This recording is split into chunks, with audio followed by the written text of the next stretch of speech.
अंकित commerce से जुड़े रहने के लिए सब्सक्राइब करें और बेल आइकन दबाना ना भूलें। हेलो दोस्तों, आप सभी का स्वागत है अंकित कॉमर्स में, मेरा अपना यूट्यूब चैनल है। आप जैसा कि देख रहे होंगे कि आज मैं आप सभी को बेसिक मैथ्स का एक टॉपिक करवाने जा रहा हूं। बेसिक मैथ्स जो भी चीज़ है, इसमें हम क्या क्या मैथ्स का हम नीचे का जो मजबूत हमें कर सकता है मैथ्स में, हम आज वो पढ़ने जा रहे हैं। तो अभी तक जो आपने मेरा चैनल सब्सक्राइब नहीं करा हुआ तो आप फटाफट उस लाल वाले बटन को दबाएं और उसे सब्सक्राइब करें ताकि आपको नोटिफिकेशन मिल जाए। तो चलिए हम स्टार्ट करने जा रहे हैं।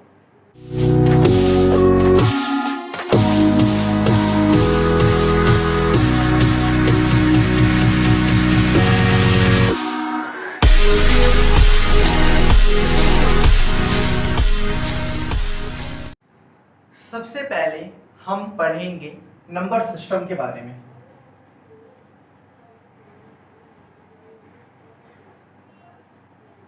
नंबर सिस्टम क्या है, ये आप 6th 7th 8th 9th 10th पांचों क्लासेस में जो पहला चैप्टर है वो नंबर सिस्टम के ऊपर ही है। तो इसीलिए जिन बच्चों ने बचपन में थोड़ा मैथ्स नहीं पढ़ा या मैथ्स से भाग रहे थे, वो अब अच्छे से समझ लो कि मैथ्स क्या चीज़ है और इसमें क्या क्या बातें करी गई है।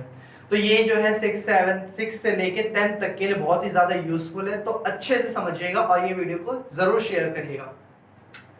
सबसे पहले नंबर सिस्टम में आपको बता दूं कि नंबर्स जो होते हैं, जो संख्याएं होती हैं,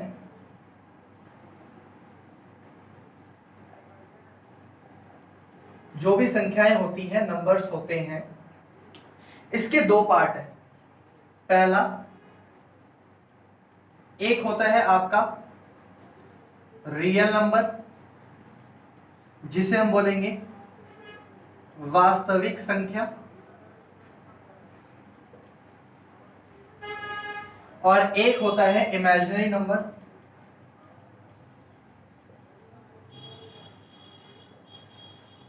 जिसे हम कहेंगे काल्पनिक संख्या।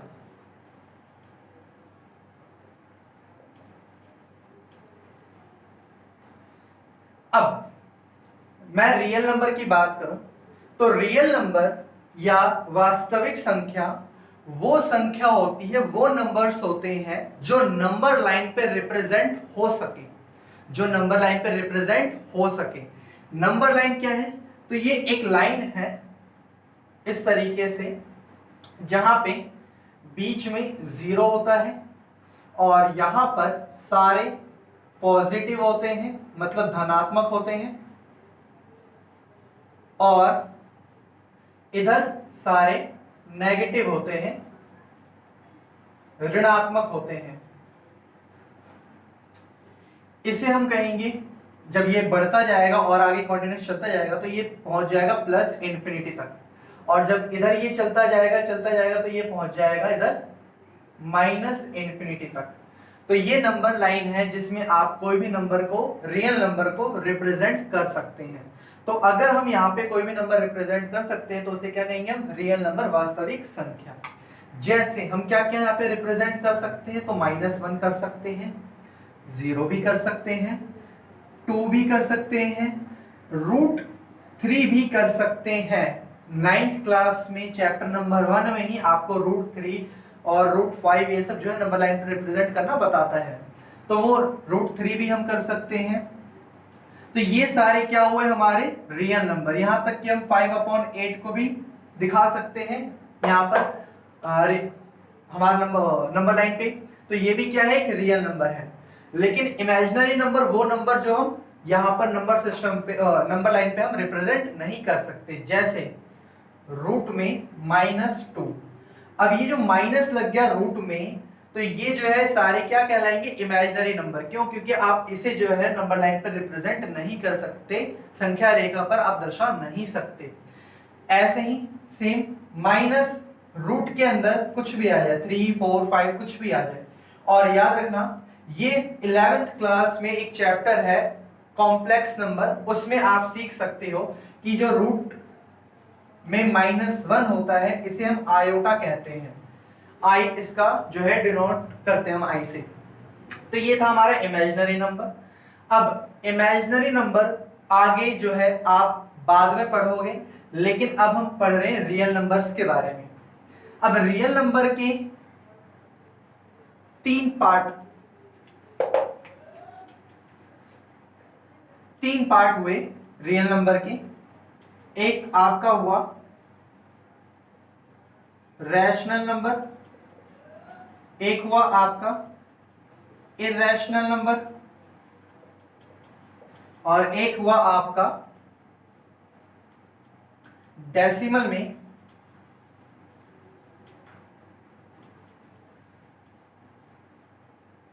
नॉन टर्मिनेटिंग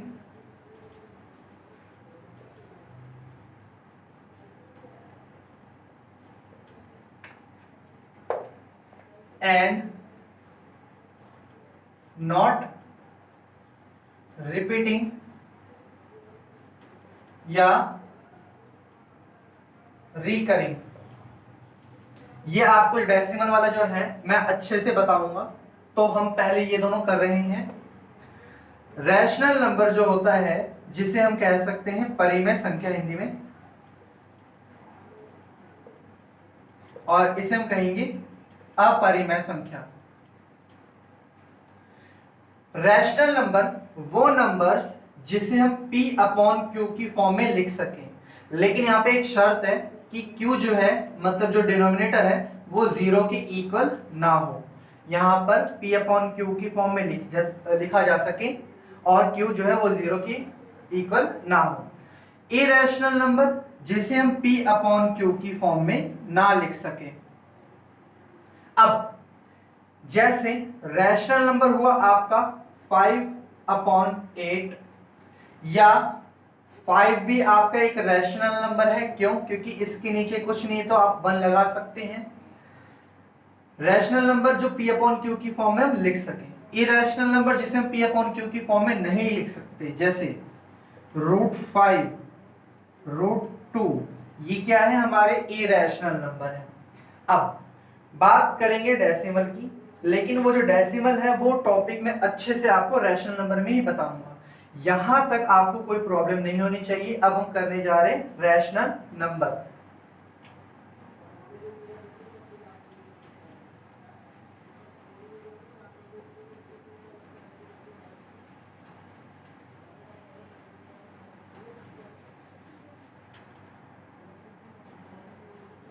रैशनल नंबर परिमेय संख्या।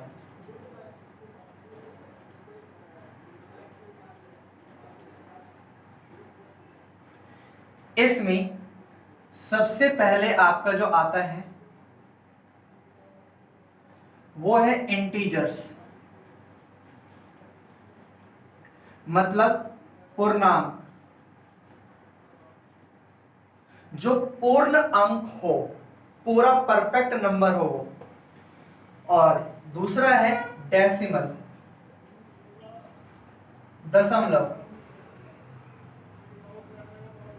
अब ये जो डेसिमल है मैं इसे अच्छे से बताने जा रहा हूं, तो हो सके तो आप कॉपी पेन निकाल लो, क्योंकि ये बहुत बहुत ही ज्यादा इंपॉर्टेंट चीज है ये डेसिमल वाला। तो डेसिमल का मतलब जैसे मैंने यहां पे बोल दिया 0.52, तो ये जो पॉइंट है आपका यही कहलाता है डेसिमल, दशमलव।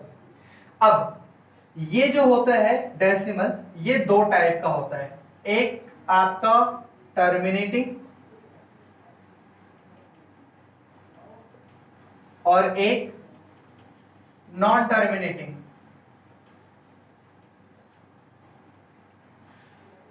टर्मिनेटिंग का मतलब रुक रुक के, और नॉन टर्मिनेटिंग का मतलब बिना रुके। तो टर्मिनेटिंग का एग्जांपल मैं दे रहा हूं, जैसे 0.5432। आप देख रहे हैं कि पॉइंट के बाद 4 डिजिट है, 4 अंक है, तो ये जो है आपका क्या हुआ, एक रुक गया। जो पॉइंट के बाद है नंबर्स क्या हुए, रुक गए, तो इसलिए हम इसे कहेंगे टर्मिनेटिंग। या फिर हम ये भी कह सकते हैं 0.44, ये भी आपका क्या है, 2 डिजिट के बाद, पॉइंट के बाद रुक गया, तो ये टर्मिनेटिंग हुआ। अब इसे अगर हमें कन्वर्ट करना है रैशनल नंबर में तो हम कर सकते हैं। कैसे? हम जानते हैं कि अगर पॉइंट के बाद जितने भी डिजिट होते हैं, जैसे यहाँ पे 4 डिजिट है, तो उतने ही हम यहाँ पे क्या कर देंगे, 0 लिख देंगे, 4 0 और 1। यहां पर जो नंबर है हम वही सेम लिख देंगे, 4 3 4 5 4 3 2। इसे जैसे यहाँ पर है 44 और अपॉन में पॉइंट के बाद कितने हैं, 2 डिजिट है, 2 अंक है, तो 2 0 लग गए। तो ये टर्मिनेटिंग हुआ और इसे हमने क्या करा, P अपॉन Q की फॉर्म में लिख दिया, P और ये रहा Q, P और ये रहा Q। आप देख रहे होंगे कि नीचे 0 नहीं है, तो ये आपका क्या है, टर्मिनेटिंग। और इस टर्मिनेटिंग को हम क्या कहेंगे, रैशनल नंबर, क्योंकि ये P अपॉन Q की फॉर्म में कन्वर्ट हो गया है। अब नॉन टर्मिनेटिंग की बात करें तो इसमें भी दो चीजें आती हैं। एक आपका आता है नॉन टर्मिनेटिंग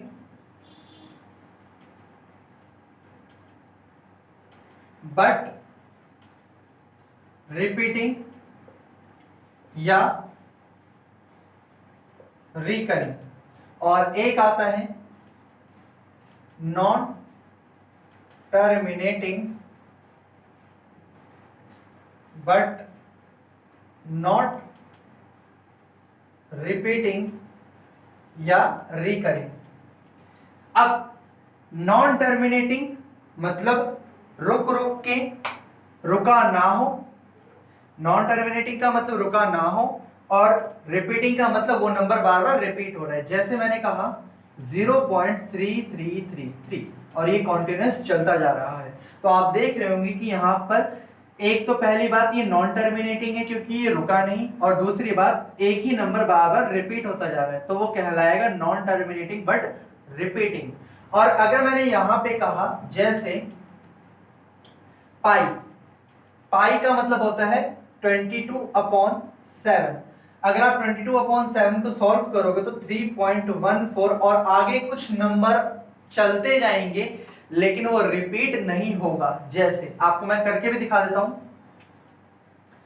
22 को अगर हम 7 से करेंगे, 7 3 जा 21, 1.0, 7 1 जा 7, 3 पॉइंट लगा 0, 7 4 जा 28, 2 पॉइंट लगा हुआ 0, 7 2 जा 14, 6.0, 7 8 जा 56, 4। ऐसे आप देख रहे होगी कि कोई नंबर रिपीट नहीं हो रहा और आगे कॉन्टिन्यूस चलता जा रहा है। तो ये जो है आपका नॉन टर्मिनेटिंग हुआ क्योंकि ये एक तो रुका नहीं है और तीसरी बात ये रिपीट भी नहीं हो रहा कोई नंबर। अब यहां पे हम इसे और डीपली पढ़ेंगे। क्या मैं नॉन टर्मिनेटिंग बट रिपीटिंग या रिकरिंग को P अपॉन Q की फॉर्म में लिख सकता हूं? क्या मैं इस नंबर को P अपॉन Q की फॉर्म में लिख सकता हूं? तो कई बंदे बोलेंगे कि हाँ भाई हमें यही नहीं पता कि पॉइंट के बाद कितने डिजिट है, कितने अंक है, तो हम नीचे कितने जीरो लगाएं। जैसे यहाँ पे पॉइंट के बाद 2 डिजिट था तो मैंने 2 जीरो लगा दिए नीचे, लेकिन यहाँ पे पता ही नहीं कि कितने डिजिट है, आगे चलता जा रहा है। तो इसीलिए इसको हम एक मेथड से सॉल्व करेंगे। कैसे?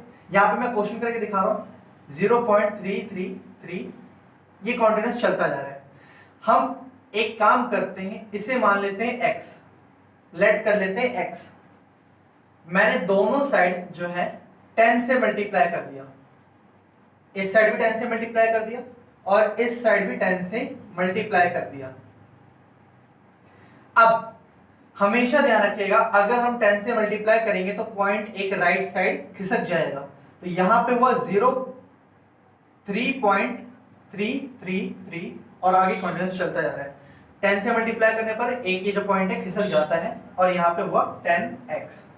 अब हम इसे 3 प्लस 0.33 लिख सकते हैं। अब आगे इस चीज को हमने क्या माना था, x। देख सकते हैं आप, इस चीज को हमने क्या माना है, x। तो ये x के इक्वल है तो इसलिए मैंने इसकी जगह x लिख दिया। अब ये x जो है इधर जाके क्या हो जाएगा, माइनस का, तो 10x में से x गया 3। अब 9x और इज इक्वल टू 3, x की वैल्यू क्या आ गई 3/9, मतलब अगर हम सॉल्व करेंगे तो फाइनली हमारा आंसर क्या आ गया 1/3। तो हम इसे 1/3 लिख सकते हैं। तो इसका मतलब ये हुआ कि हम इसे भी P अपॉन Q की फॉर्म में लिख सकते हैं। इसीलिए हम ये कहेंगे कि टर्मिनेटिंग और non terminating but repeating rational number का एक पार्ट है, और non terminating but not repeating आपका जो है P अपॉन Q की फॉर्म में नहीं लिख सकते।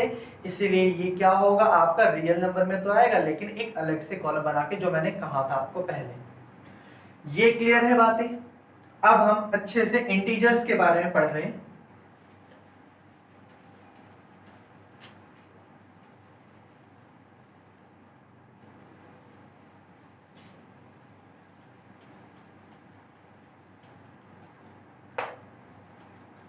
अब इंटीजर्स जो होते हैं, बहुत लोगों को नहीं बात पता है, मैं बता दूं। एक होता है पॉजिटिव इंटीजर, एक होता है नेगेटिव इंटीजर, और एक होता है जीरो इंटीजर अलग, और एक आपका होता है नॉन पॉजिटिव इंटीजर, और एक होता है नॉन नेगेटिव इंटीजर। अब मैंने इतना सारा बता दिया, इसके बारे में अच्छे से बता रहा हूं। पॉजिटिव इंटीजर्स, ध्यान रखना एक और चीज, इंटीजर्स जो होते हैं वो पूर्ण अंक होते हैं, मतलब पूरे एक नंबर होते हैं। तो इसीलिए हम यहां पे कहेंगे 1 2 3 4 अपॉन 5 आपका एक फ्रैक्शन है जिसे हम इंटीजर्स में नहीं मानेंगे। अब 4, ये सारे क्या हैं, एक पॉजिटिव इंटीजर है। नेगेटिव इंटीजर के एग्जांपल -1 -2 -3 ऐसे।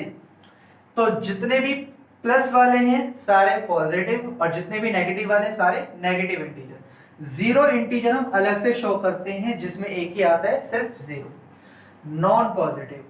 अब मैं बात करूं नंबर लाइन पे, तो नंबर लाइन पे ये होता है 0, और इधर सारे होते हैं प्लस वाले 1 2 3 ऐसे करके, और इधर होते हैं माइनस। अगर मैं बात करूं नॉन पॉजिटिव, तो नॉन पॉजिटिव का मतलब होता है कि पॉजिटिव वाले को छोड़कर बाकी सारे। तो इसमें 0 और भी -1 -2 -3 ये सारे जो है इंक्लूड होंगे, ये सारे जो है इंक्लूड होंगे। अगर मैं बात करूं नॉन नेगेटिव की, तो नेगेटिव वाले को छोड़कर ये दोनों इंक्लूड होंगे, 0 1 2 3 4 ऐसे करके। ये बातें समझ में आ गई। अब यहां पर ये जो पॉजिटिव इंटीजर्स होते हैं इसी हम कहते हैं नेचुरल नंबर्स, मतलब प्राकृतिक संख्या। और ये जो आपका नॉन नेगेटिव होता है इसे हम कहेंगे होल नंबर, जो 0 से स्टार्ट होता है, होल नंबर। हिंदी में हम इसे कहेंगे पूर्ण संख्या या संपूर्ण संख्या भी हम कह सकते हैं। तो ये जो है इंटीजर्स के पार्ट है। अब मैं आपको पॉजिटिव इंटीजर्स के पार्ट बताने जा रहा हूं कि इसके और कितने पार्ट होते हैं। तो इसका सबसे पहला पार्ट निकल के आया आपका प्राइम नंबर, जिसे हम कहेंगे अभाज्य संख्या,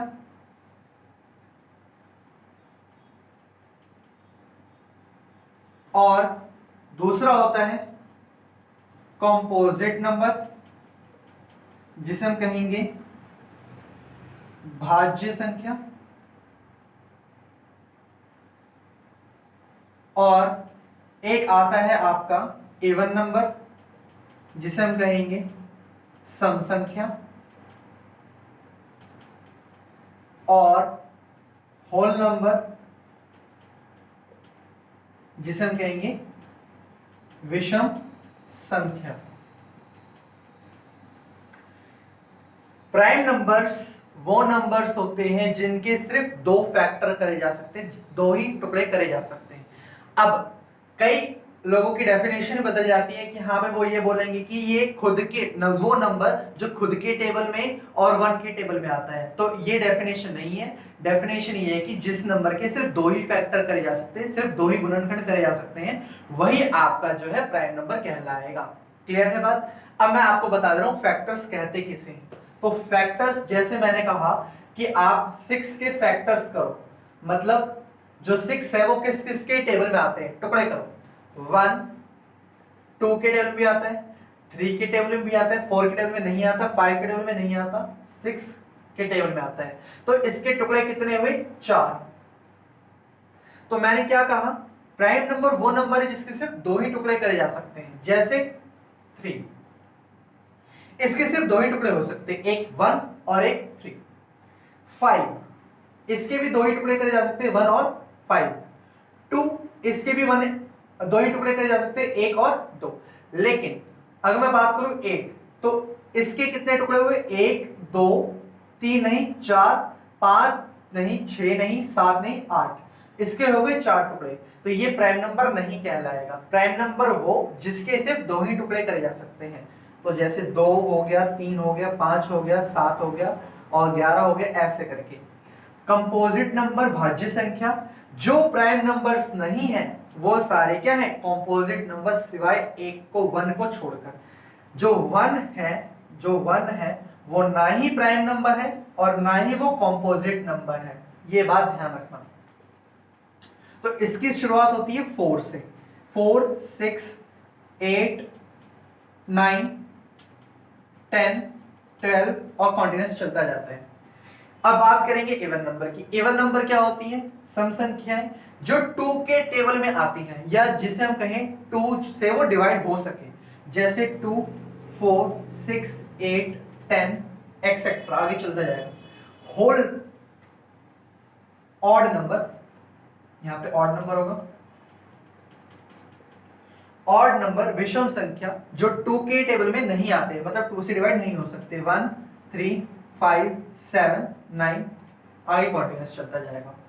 तो आज मैंने आप सभी को सिखाया है नंबर सिस्टम के बारे में। तो इस नंबर सिस्टम जो है ये एक बेस है। जिस भी क्लास में मैथ्स एक सब्जेक्ट के तौर पे है, तो वो आपका यहाँ पे नंबर सिस्टम जो है बेस बना के रखेगा। तो ये बहुत अच्छे से आप वीडियो देखिएगा और शेयर जरूर करिएगा, जिससे बहुत सारे लोगों को ये बातें पता लग सके।